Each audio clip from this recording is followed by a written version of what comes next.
நம்ம இன்றைக்கி ரொம்ப டேஸ்டியான முருங்கைக்கீரை பொரியல் எப்படி செய்கிறதுன்னு பார்க்க போகிறோம். வீடியோ போகிறதுக்கு முன்னாடி காஞ்சி தனம் வீடியோவை லைக் பண்ணுங்கள், ஷேர் பண்ணுங்கள். புதுசாக இருக்கிறவங்களாம் சப்ஸ்கிரைப் பண்ணுங்கள். ஒரு கடாய் எடுத்து ஸ்டவ் மேலே வச்சுக்கலாம். தேவையான குக்கிங் ஆயில் சேர்த்துக்கோங்க.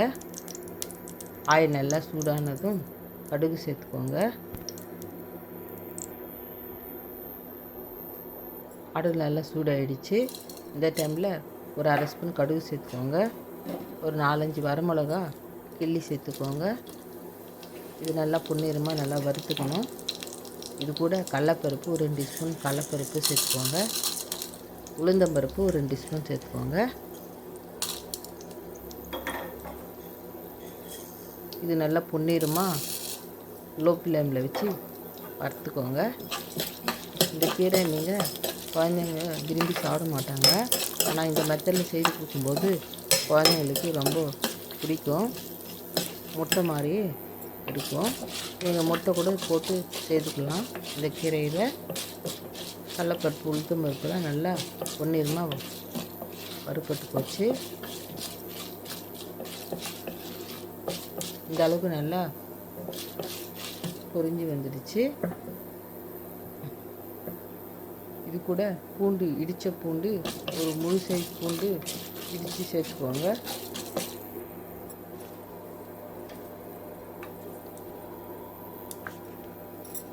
இடித்த பூண்டு சேர்த்துக்கோங்க. நான் எங்கள் தோலடவே இடிச்சுக்கிட்டேன். இது கூட பெரிய வெங்காயம் 2 பெரிய வெங்காயம் கட் பண்ணி இதில் சேர்த்துக்கோங்க. இதையும் நல்லா வதக்கிக்கோங்க. ஒரு கண்ணாடி பதம் வர வரையும் வதக்கிக்கோங்க.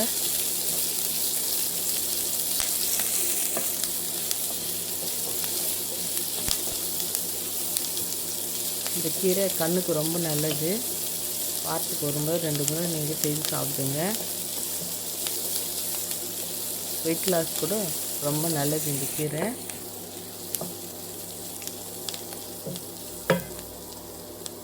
இப்போ நல்லா வெங்காயம் வதங்கி வந்துடுச்சு. இந்த டைமில் நல்லா அலசி 2 முறை அலசி எடுத்து வச்சுருக்கேன் முருங்கைக்கீரை. இதையும் இதில் சேர்த்துக்கலாம். இது பார்க்கும்போது நிறையவா தெரியும், ஆனால் வெந்து வரும்போது கம்மியாகிடும். கடைசியாக தான் நீங்கள் உப்பு சேர்க்கணும். இப்போ ஒரு மூடி போட்டு மூடி வச்சிடலாம். ஒரு 10 நிமிஷம் வெயிட் பண்ணலாம். எல்லா கீரையும் இதை சேர்த்துட்டேன். மூடி போட்டு மூடி வைப்போம். 10 நிமிஷம் நல்லா வெந்து வரட்டும். 10 நிமிஷம் வெந்து வந்துடுச்சு. கீரைலாம் நல்லா அமுங்கி வந்துடுச்சு பாருங்கள். அந்த மாதிரி தான் அமுங்கி வரும். கொஞ்சம் நான் பெரிய கடாயாகவே எடுத்துக்கிட்டேன். கீரை நிறையவா இருந்தது. இந்த டைமில் ஒரு அரை டம்ளர் தண்ணி சேர்த்துக்கோங்க.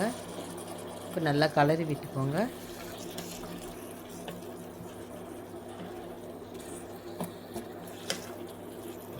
இப்போ நல்லா கலரி விட்டுட்டு இன்னொரு 10 நிமிஷம் நம்ம மூடி போட்டு வேக விடுவோம்.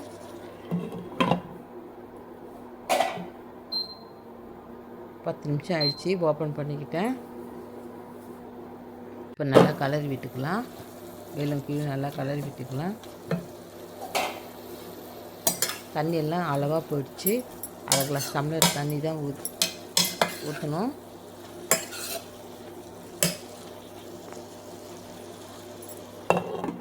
இப்போ 10 நிமிஷம் தண்ணியெல்லாம் வற்றி வரட்டும். இந்த டைமில் தேங்காய் துருவல் சேர்த்துக்கலாம். இதையும் நல்லா கலரி விட்டுக்கலாம். நல்லா கலரி விட்டுக்கின்னு ஸ்டவ் ஆஃப் பண்ணிடலாம். இப்போ நல்லா கலரி விட்டுக்கோங்க. ஸ்டவ் ஆஃப் பண்ணிட்டேன். தேங்காய் துருவல் போட்ட பிறகு நிறைய நேரம் சூடு பண்ணக்கூடாது முருங்கைக்கீரையை. இந்த டைமில் சால்ட் சேர்த்துக்கலாம். கடைசியாக தான் நான் சால்ட்டு சேர்த்துருக்கேன். கீரை எவ்வளோ இருக்குதுன்னு நம்மளுக்கு இந்த டைமில் தான் தெரியும். அதனால் நம்ம கடைசியாக சால்ட்டு சேர்த்துக்கலாம். பாருங்கள் எப்படி இருக்குது, பார்க்கும்போதே சூப்பராக இருக்குது. குழந்தைகளுக்கு விருப்பமான கீரை பொரியல் ரெடி ஆகிடுச்சு. ரொம்ப ரொம்ப அருமையான கீரை பொரியல். நீங்களும் ஒரு முறை இதே மாதிரி ட்ரை பண்ணி சாப்பிட்டு ஃபீட்பேக் சொல்லுங்கள். கமெண்ட் பண்ணுங்கள். இப்போ வேறு ஒரு பவுலுக்கு மாற்றிக்கலாம் கீரையை. டேஸ்ட்டு சூப்பராக இருக்குது. டேஸ்ட் பண்ணி பார்த்துட்டேன். வேறு பவுலுக்கு மாற்றிக்கிட்டேன். தேங்காய் துருவல், கடலப்பருப்பு, உளுத்தம்பருப்பு எல்லாம் சேர்ந்து சாப்பிடும்போது டேஸ்ட்டு அருமையாக இருக்குது. பாய். தேங்க்யூ.